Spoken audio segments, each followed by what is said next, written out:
Praise lord. మన ప్రభువును రక్షకుడును యేసుక్రీస్తు నామానికి మహిమ కలుగునుగాక. ఆయా ప్రాంతాల నుంచి, ఆయా రాష్ట్రాల నుంచి, ఆయా దేశాల నుంచి ఈ రీతిగా నాతో కలిసి ప్రభువు వారిని మహిమపరుస్తున్న విధానం బట్టి వందనాలు, కృతజ్ఞతలు ఆ దేవాది దేవునికి కలుగునుగాక. అంతకంటే ముఖ్యముగా ఈ యొక్క పరిస్థితులు ఈ రీతిగా దేవునితో మాట్లాడుకోవటానికి ఇలాంటి ప్రశాంతతమైన వాతావరణము ఇక రానున్న రోజుల్లో మనకి ఇంత రీతిగా సమయము రాకపోవచ్చు.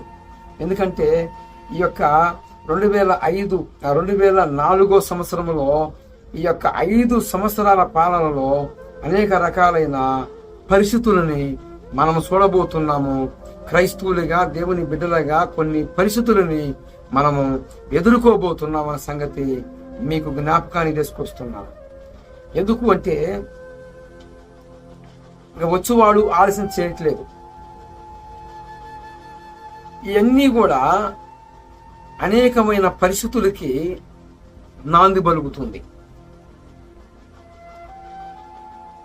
ఈరోజు మనం చూసుకుంటే పరిస్థితులన్నీ కూడా తారుమారైపోతున్నాయి.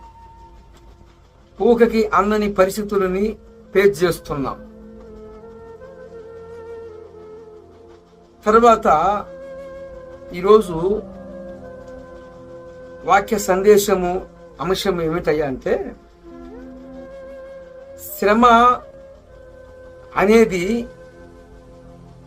శ్రమలో కొన్ని అనుభవ పాఠాలని మనం నేర్చుకుంటాం. ఈ శ్రమ అనే విధానంలో అనేక రకాలైన పాఠాలని మనము నేర్చుకోవటానికి చాలా అంటే శ్రమలో మనము పాఠాలు ఎలాగ నేర్చుకుంటాము అంటారేమో. ఇక్కడ మనం చూసుకున్నట్లయితే కీర్తనల గ్రంథము కీర్తనాకారుడు అంటాడు, 119వ కీర్తన 67వ వచనములో, శ్రమ కలగక మునుపు నేను మార్గాన్ని వదిలిపెట్టాను, దారి తప్పిపోయాను, త్రోవ విడిశాను, నేను పోవాల్సిన మార్గము, గమ్యము, స్థానాలన్నీ కూడా మర్చిపోయాను. ఆ శ్రమ నాకు ఎప్పుడైతే సంభవించిందో ఆ క్షణమే నన్ను నీ వద్దకి నడిపించింది శ్రమ అని కీర్తనాకారుడు తన యొక్క అనుభవ పాఠాలలో మనకి నేర్పుతున్నాడు.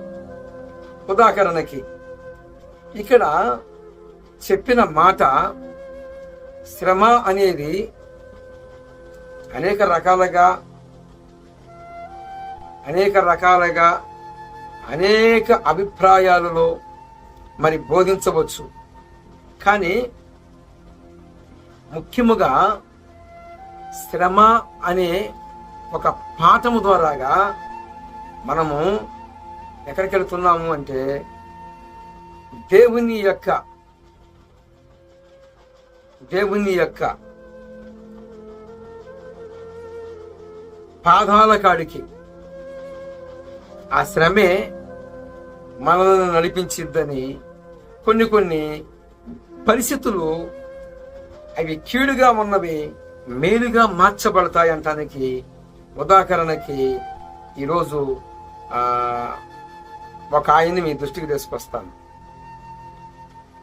ఇక్కడ మనం చూస్తే కీచు కుమారుడును బెన్యామీను గోత్రుడికుడును సౌలుకి తన యొక్క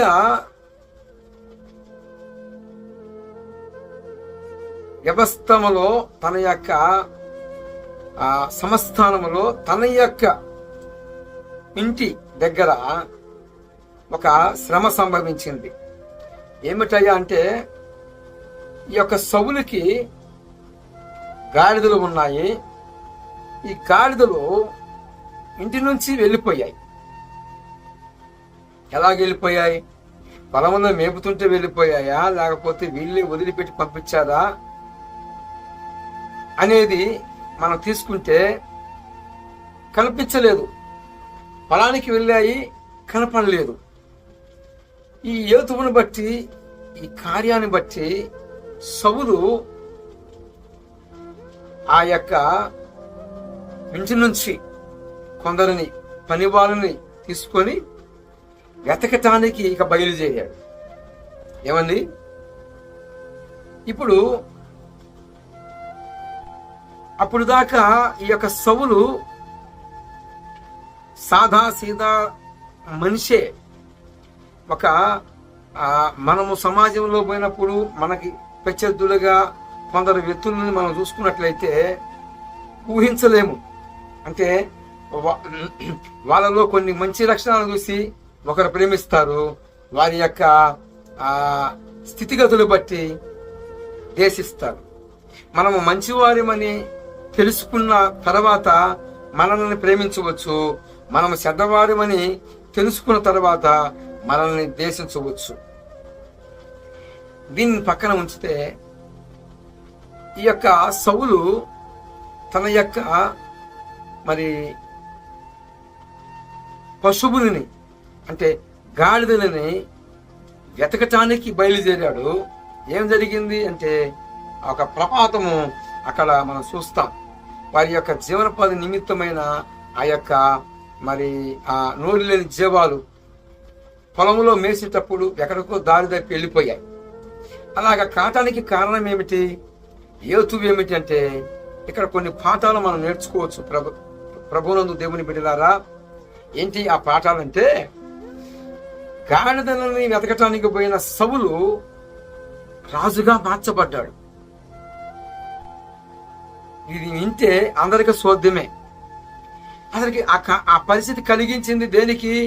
అసలు గాడిదలు పోవటానికి కారణం ఏమిటి, యేతువు ఏమిటి అని మనం చూసుకుంటే, ఈ యొక్క శ్రమ ద్వారాగా, ఈ యొక్క పరిస్థితి ద్వారాగా సౌలుకి మార్గములోనే అనేక పరిస్థితులని అనుభవ పాఠాలుగా నేర్పించాడు ప్రభువారు. ఎలాగ నేర్పించాడు? ఇక్కడ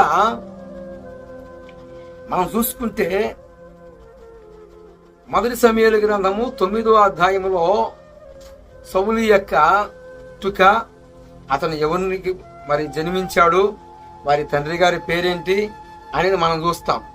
నెక్స్ట్ తన యొక్క జీవనోపాధి నిమిత్తమైన ఆ యొక్క గాడిదలని కోల్పోవటం, అవి దారి తప్పిపోవటము, వీరు కొందరిని పనివారిని తీసుకొని పనివారి చేత వెతకటము, వారితో పాటు ఈయన కూడా ఉండటము మనం చూస్తాం.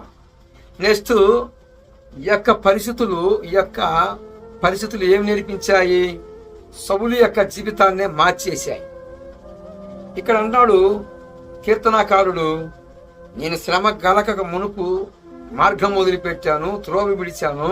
శ్రమ నాకు ఎప్పుడైతే సంభవించిందో ఆ యొక్క శ్రమే, ఆ యొక్క పరిస్థితే, ఆ యొక్క పరిస్థితులే నన్ను నీ చెంతకి నడపటానికి, నీ మార్గములో స్టడీగా ఉండటానికి సహాయపడ్డాయి. చాలా మంది అంటారు, మాకు శ్రమ కలిగింది, మా పరిస్థితి అయోమయంగా ఉంది, మేము గందరగోళ పరిస్థితిలో ఉన్నది, మా పరిస్థితి అయోమయం, మా పరిస్థితులు మాకు అర్థం కావట్లేదు. అసలుకి మేము ఒకప్పుడు యేసుప్రభుని నమ్ముకోక ముందు ఒక రకంగా ఉన్నాము, యేసుప్రభుని నమ్ముకున్న తర్వాత ఈ రీతిగా అతి భయంకరమైన కీడులు, శోధనలు, దెబ్బ మీద దెబ్బ, మా పరిస్థితులు, మా యొక్క భావనలు మారిపోతున్నాయి. ఒకప్పుడున్న స్థితికి ఇప్పుడున్న స్థితికి చూసుకున్నట్లయితే మేమేనా అనిపిస్తుంది అని రకరకాలుగా అభిప్రాయాలు చెప్తారు. కానీ ఇక్కడ సౌలుకి కలిగిన ఆ శ్రమ వల్ల సౌలు ఏమయ్యాడు? ఇశ్రాయేలు ప్రజలకి రాజుగా మార్చబడబోతున్నాడు. Praise the Lord. ఎతకటానికి పోయిన, గాడిదల కోసం పోయిన ఈ యొక్క సౌలు అసలుకి రాజు సింహాసనం మీద అధిష్ఠించబడబోతున్నాడు, అభిషేకించబడబోతున్నాడు అన్న సంగతి సౌలుకి తెలియదండి. సౌలు తన యొక్క జవాలని, తన యొక్క పశువులని ఎతకటానికి పోయాడు. అయితే ఆ యొక్క పరిస్థితికి కారణం ఎవరంటే దేవుడు. దేవుడికి తెలుసండి ఎప్పుడు ఏది ఇవ్వాలో, ఎప్పుడు మనకి ఏది లభించాలో, ఎప్పుడు మనము ఒక ఉన్నతమైన స్థానంలో ఉండాలో దేవుని యొక్క స్వాధీనంలో ఉన్నదండి. ఇక్కడ సమూయేలు సౌలును అభిషేకిస్తాడని సమూయేలుకు కూడా తెలియదు, సౌలుకి తెలియదు. సమూయేలు దగ్గరికి సౌలు రావడానికి కారణం ఏమిటి, హేతువేమిటి అంటే గాడిదలు వెళ్ళిపోయాయి. ఎందుకు ఆ పరిస్థితి కలిగించబడి ఉంది అనేదాన్ని మీ దృష్టికి తీసుకొస్తున్నాను. ఇక్కడ ఇశ్రాయేలు ప్రజలకి ఒక రాజు కావాలి. మరి ఆ రాజు మరి ఎవరు? బలాఢ్యుడు కావాలి, బలవంతుడు కావాలి, చాలా వివేకం కలిగిన వాడు కావాలి. దీనికి దేవుడు ఏం చేశాడు అంటే గాడిదలు పోయేటట్టు మరి అనుమతించాడు.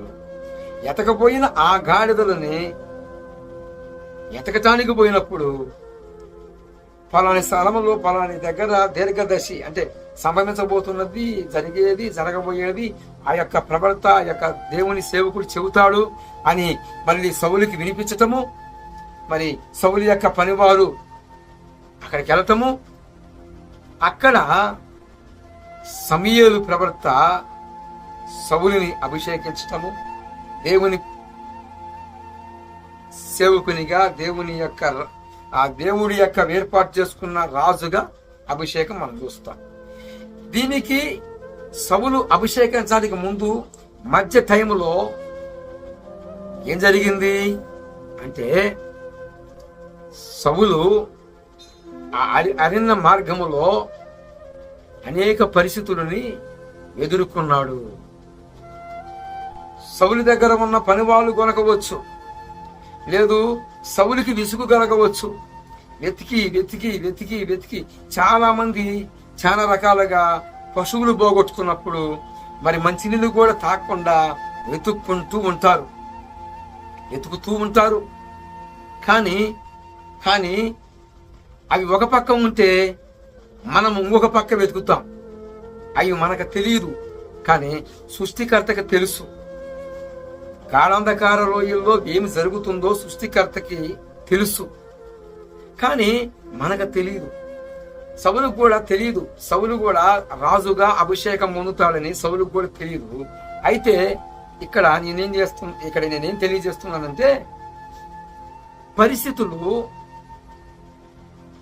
యేసు ప్రభువును నమ్ముకున్న వారికి కీడుగా పెను తుఫానుల వలె ఆవరించినప్పటికీ వాటిని మేలుగా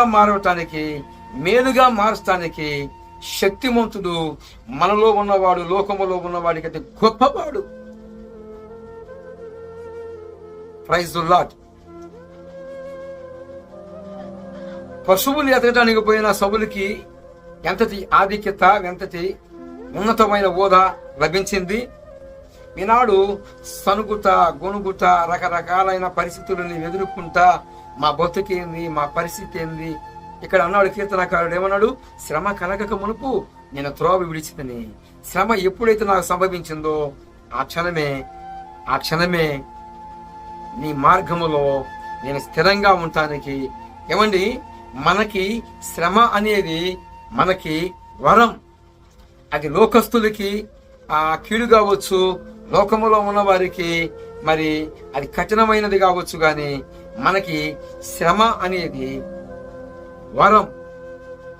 క్రైస్తవునికి శ్రమ అనేది వరం. ఎలాగా అంటే ఇక్కడ సౌలులో కొన్ని పాఠాలు నేర్పించాను. కాబట్టి శ్రమను నుండి కలుగుతున్న పరిస్థితులను బట్టి దుఃఖపడవద్దు, నీకు నీవే శపించుకోవద్దు.